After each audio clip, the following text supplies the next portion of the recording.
नमस्कार साथियों। आज हम MBPSC मेंस आंसर राइटिंग की जो क्लास चल रही है इसमें पुनः आपके सामने उपस्थित हुए हैं।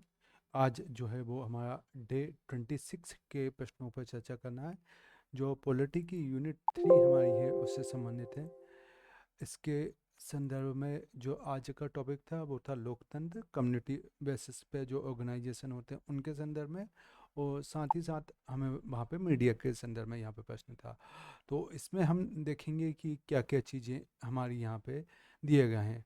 तो पहला प्रश्न यहाँ पे था राष्ट्रीय विधिक सेवा दिवस। ये करंट का क्वेश्चन था, रैंडम तरीके से, सिलेबस के सीधा सीधा संबंधित नहीं है, लेकिन ऐसे प्रश्न आ जाते हैं। तो वो आपसे पूछा गया था राष्ट्रीय विधिक सेवा दिवस। तो देखिए, राष्ट्रीय विधिक सेवा दिवस, एक मिनट, राष्ट्रीय विधिक सेवा दिवस ये हमारा पहला प्रश्न था। इस प्रश्न को देखेंगे तो राष्ट्रीय विधिक सेवा दिवस जो था ये प्रत्येक वर्ष 9 नवंबर को क्या है मनाया जाता है। इसको भारतीय संसद के द्वारा भारतीय विधिक सेवा प्राधिकरण, है ना, जो क्या होता है जिसको अपन क्या बोलते हैं, नालसा। नालसा जो था वो नालसा को 1987 में क्या किया गया था, 9 दिसंबर 1995 को लागू किया गया था। जो 87 वाला अधिनियम था, नालसा अधिनियम 1987, उसको 1995 में लागू किया गया था। इसलिए विधिक सेवा दिवस मनाते हैं। तो आपको केवल ये बताना था विधिक सेवा दिवस कब मनाते हैं। तो 9 नवंबर को हम विधिक सेवा दिवस मनाते हैं। और ये क्यों मनाते हैं, क्योंकि यहाँ पे जो राष्ट्रीय विधिक सेवा अधिनियम था वो क्रियान्वित हुआ था। तो पहला हमने यहाँ पे इसको समझा राष्ट्रीय विधिक सेवा दिवस के अंतर्गत। अगला दूसरा था पैसा अधिनियम। तो पैसा अधिनियम जिसका संबंध जो है, जो संविधान की 5वीं अनुसूची है, 5वीं अनुसूची में जो क्षेत्र शामिल हैं उन पर पंचायती राज एक्सटेंशन, पंचायती राज जो कानून था, पंचायती Raj extension to schedule area. पैसा का फुल फॉर्म क्या होता है, पंचायती राज एक्सटेंशन, पैसा का फुल फॉर्म होता Panchayati Raj extension to, Panchayati Raj extension to schedule area. अर्थात जो पंचायती राज का अनुसूचित एरिया जो थे, जो अनुसूची 5 में शामिल थे, उनके लिए क्या लाया गया था, पैसा अधिनियम लाया गया था। और उनकी ग्राम सभा को वहाँ की सांस्कृतिक मान्यताएं, रीति रिवाज, सांस्कृतिक पहचान आदि के अधिकार पैसा अधिनियम के माध्यम से दिए गए थे। तो ये अपन ने पैसा अधिनियम को समझने का प्रयास किया। पैसा अधिनियम क्या था, ये एक्चुअल में पैसा अधिनियम था, ये बाकी हिस्सों से जुड़ा हुआ प्रश्न था। उसके बाद मतलब ये पेपर 3 के ऊपर वाला जो पोर्शन है आदिवासी जनजाति, उनसे जुड़ा हुआ टॉपिक था, एग्जैक्ट आज का टॉपिक नहीं था। उसके बाद आपका क्या था, सामुदायिक संगठन। तो सामुदायिक संगठन क्या होते हैं, इनकी परिभाषा को हम लिंडमैन के माध्यम से देने का प्रयास कर रहे हैं कि सामुदायिक संगठन सामाजिक संगठन का वह स्तर है जिसमें समुदाय के द्वारा चेतन प्रयास किया जाता है। जो स्थानीय समुदाय होते हैं वो चेतन प्रयास करते हैं, तथा जिसके द्वारा वह अपने मामले, जो समुदायों से जुड़े हुए मामले हैं, उनका प्रजातांत्रिक ढंग से नियंत्रित करते हैं। तो सामुदायिक संगठन स्थानीय समुदाय के द्वारा संगठन होते हैं जो स्थानीय स्तर पर कार्यरत होते हैं। एक परिभाषा तो ये बोल सकते हो कि भाई स्थानीय समुदाय के द्वारा संगठित होते हैं, और इनका कार्यकारण जो क्षेत्र होता है वो भी कहाँ पे होता है, स्थानीय स्तर होता है। लेकिन यहाँ पे हमने परिभाषा किसकी दी, लिंडमैन की परिभाषा देने का प्रयास किया। तो लिंडमैन की परिभाषा के आधार पर क्या बोला कि ये हमने बताया कि समुदाय के द्वारा चेतन प्रयास किए जाते हैं संगठित होने में, और अपने मामलों को प्रजातांत्रिक ढंग से वो क्या करते हैं, नियंत्रित करते हैं। ये हमने सामुदायिक संगठन में देखा। फिर हमारा क्या था, जन आंदोलन। तो जन आंदोलन क्या है, तो देखिए जन आंदोलन एक सामूहिक संघर्ष होता है जो किसी उद्देश्य की प्राप्ति के लिए होता है। कोई भी उद्देश्य हो, समाज में कोई भी समस्या हो, उसके लिए जब सामूहिक संघर्ष करते हैं तो उसको अपन क्या बोलते हैं, जन आंदोलन। और इससे होता क्या है, मजबूत लोकतंत्र की स्थापना होती है। लोकतंत्र की स्थापना में जन आंदोलन अत्यंत महत्वपूर्ण है। तो ये हमने क्या बोला कि जन आंदोलन क्या है, तो एक सामूहिक संघर्ष है जिससे एक उद्देश्य प्राप्ति होती है और लोकतंत्र को मजबूत करता है। ये हमने जन आंदोलन को समझा। उसके बाद हमारा प्रश्न था प्रत्यक्ष लोकतंत्र। तो प्रत्यक्ष लोकतंत्र अर्थात जहाँ पे सारे महत्वपूर्ण नीतिगत फैसले जब वहाँ के नागरिक लेने लगे, वहाँ के नागरिकों के द्वारा महत्वपूर्ण नीतिगत फैसले लिए जाएं, तो वो आपका जो कहलाता है, वो क्या कहलाता है, प्रत्यक्ष लोकतंत्र। लोकतंत्र दो प्रकार के होते हैं, अप्रत्यक्ष और प्रत्यक्ष। प्रत्यक्ष में जहाँ पे जनता सीधे तरीके से क्या होती है, अपने निर्णय लेती है। उदाहरण के लिए वहाँ पे कोई प्रतिनिधि या मध्यस्थ नहीं होता, सारे जो होते हैं वो कहाँ पे, जनता के द्वारा निर्णय लिए जाते हैं। उदाहरण के लिए आप देख सकते हो स्विट्जरलैंड इसका बेस्ट उदाहरण है। फिर आपका अगला प्रश्न, भारत में प्रेस की स्वतंत्रता से जुड़े संवैधानिक प्रावधानों की चर्चा कीजिए। प्रेस की स्वतंत्रता जो है, तो उनके संवैधानिक प्रावधान आपको बताना स्वतंत्रता का जो है वो स्वतंत्रता का अधिकार, स्वतंत्र स्वतंत्रता का अधिकार कहाँ से, आर्टिकल 19 से 22 के बीच में जो 19(1)(a) के अंतर्गत प्रेस की स्वतंत्रता दी गई है।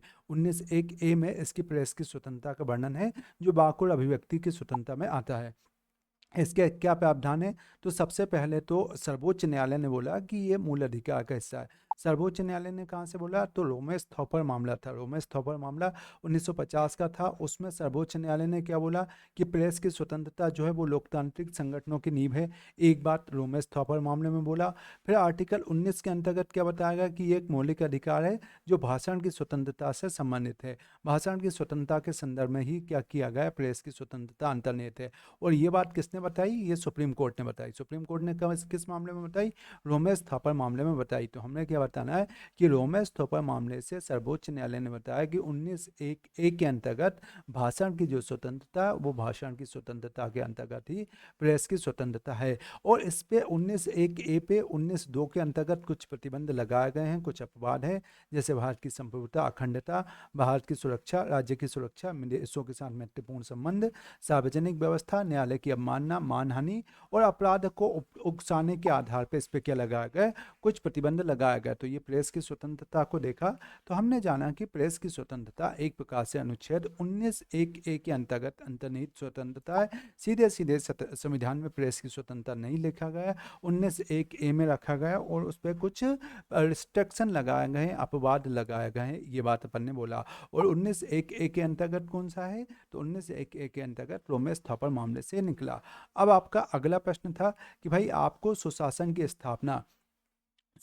की स्थापना या ऐसा शासन जो जनता से जुड़ा हो, उसकी स्थापना में आपको यहाँ पे बताना था कि सुशासन की स्थापना में नागरिक समाज की क्या भूमिका है। नागरिक समाज की क्या भूमिका है, तो नागरिक समाज पहले तो होता क्या है, तो देखिए नागरिक समाज की परिभाषा बताई कि ऐसे सामाजिक संगठन जो स्वेच्छा से सामाजिक कल्याण की भावना से जनता की क्या करते हैं, सेवा करते हैं। अर्थात स्वेच्छा से और सामाजिक कल्याण की भावना से जनता की सेवा करते हैं, उनको अपन क्या बोलते हैं, नागरिक समाज बोलते हैं। नागरिक समाज का क्या यहाँ पे है भूमिका, तो सबसे पहले ये जनता की मांगों को सामने लाते हैं।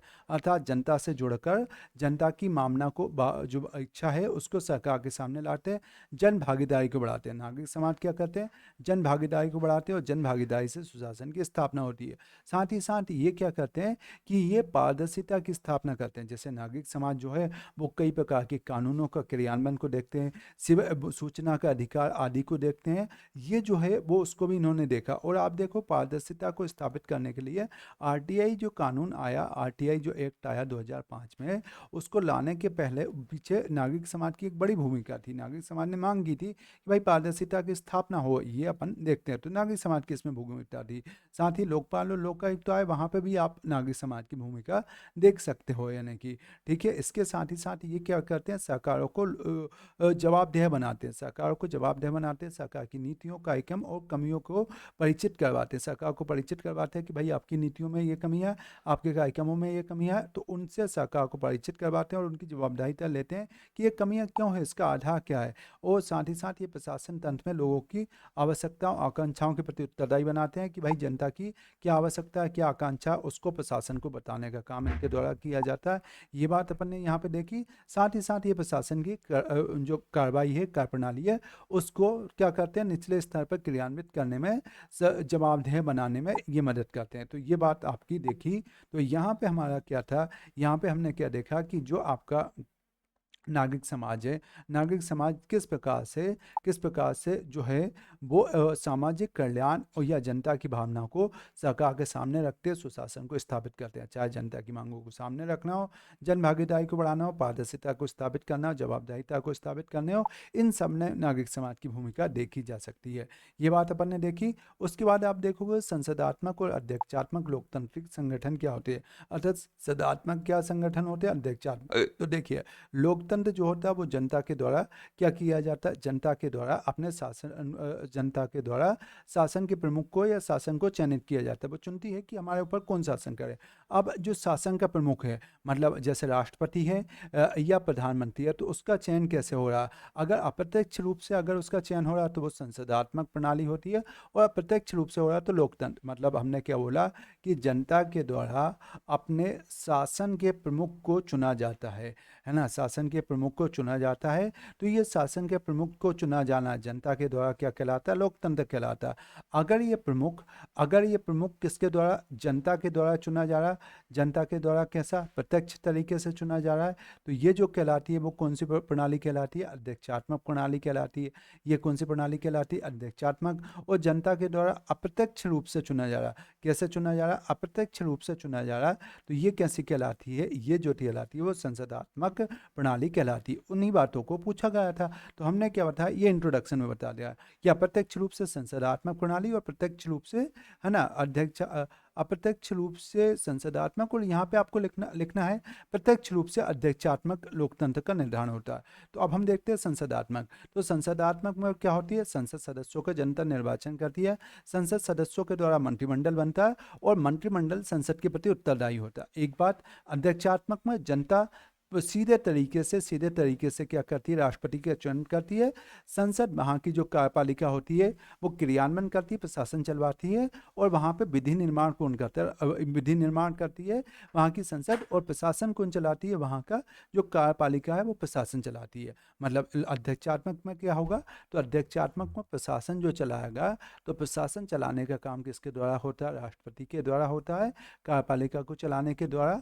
और विधि निर्माण का काम वहाँ पे कौन करती है, संसद करती है। विधि निर्माण कौन करती है, संसद करती है। जबकि यहाँ पे क्या होता है कि यहाँ पे ये विधायिका से कार्यपालिका चुनी जाती है। ये बात अपन ने इसके अंतर्गत जानी। तो संसदात्मक लोकतंत्र क्या था, उसको समझने का प्रयास किया।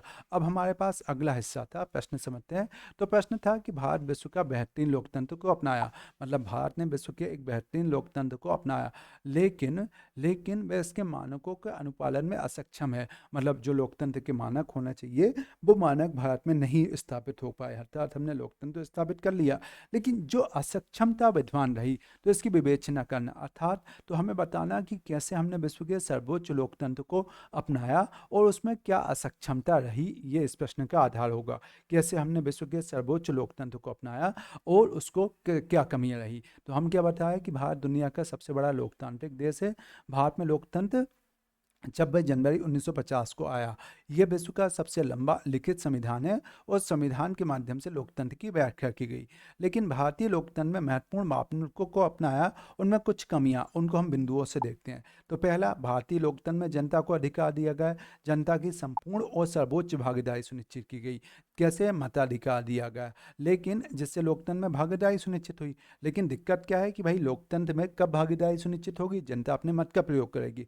लेकिन जनता की कम भागीदारी, जब भी चुनाव होता है तो चुनाव में क्या करती है, जनता की कम भागीदारी इसको क्या कर देती, कमजोर कर देती। अर्थात सर्वोच्च लोकतंत्र क्यों था, क्योंकि जनता को अधिकार दिया, लेकिन जनता अपने वोट नहीं डाल रही। एक बात अपन ने यहाँ पे देखा।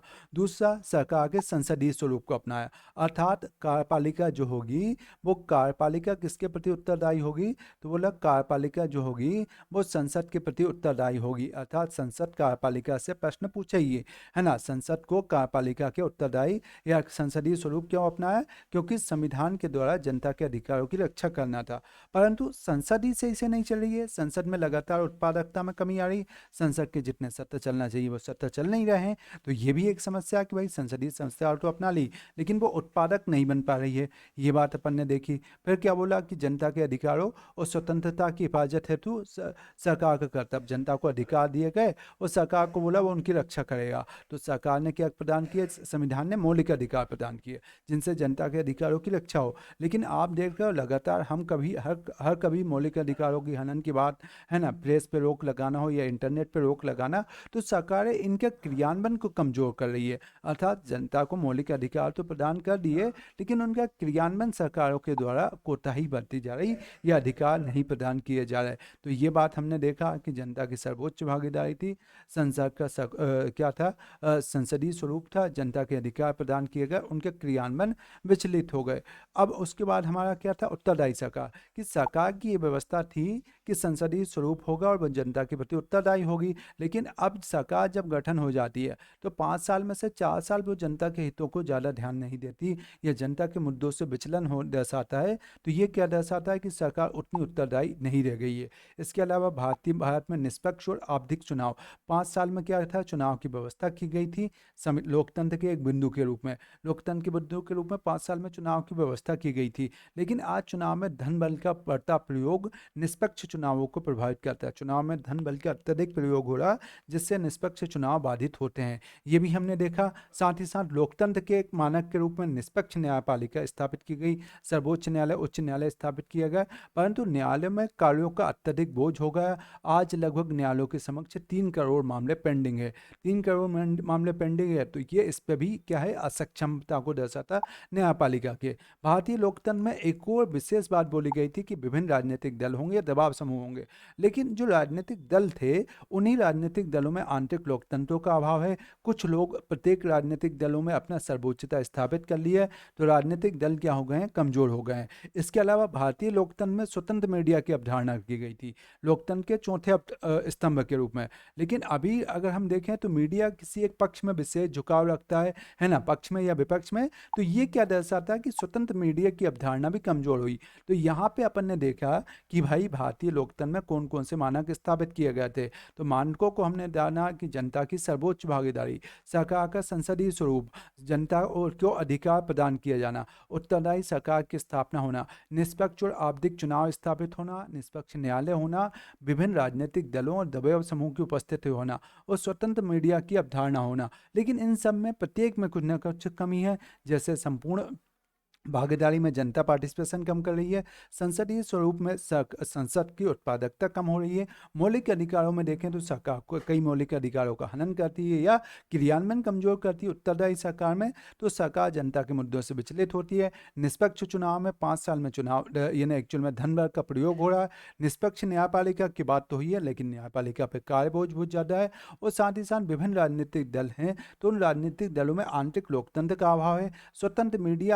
स्वतंत्र मीडिया नहीं है, वो किसी एक पक्ष में झुका हुआ है। ये अपन ने देखा कि लोकतंत्र की जो विशेषताएं थी, जो मानक थे, उनमें क्या कमी रही। तो हमने क्या बोला कि एक निष्कर्ष उभरता है कि क्षमताओं का, लोकतंत्र की क्षमताओं या संभावना का जो पूरा उपयोग करना था, वो पूरा उपयोग हम नहीं कर पाए। तो इसके लिए एक सुनियोजित और संकल्पित प्रयास की जरूरत है, ताकि हम बेहतर और लोकतंत्र को स्थापित कर सकें। तो ये हमारा प्रश्न था कि लोकतंत्र में क्या कमियां रही, या इन्हीं प्रश्नों को आपके प्रश्न पूछ लिया जाए कि भारतीय लोकतंत्र में क्या कमियां रही, भारतीय लोकतंत्र को कौन सी समस्याओं का सामना करना पड़ रहा है, तो भी आप इन्हीं बिंदुओं का अपना उत्तर दे सकते हैं। तो ये हमारा आज का डिस्कशन समाप्त होता है। मुझे लगता है आप सभी ने लिखा होगा। आपके उत्तर में अगर आपको कोई कमी लगती है, तो आप इन बिंदुओं के आधार पर उनको सुधार सकते हैं। आप सभी का बहुत बहुत धन्यवाद।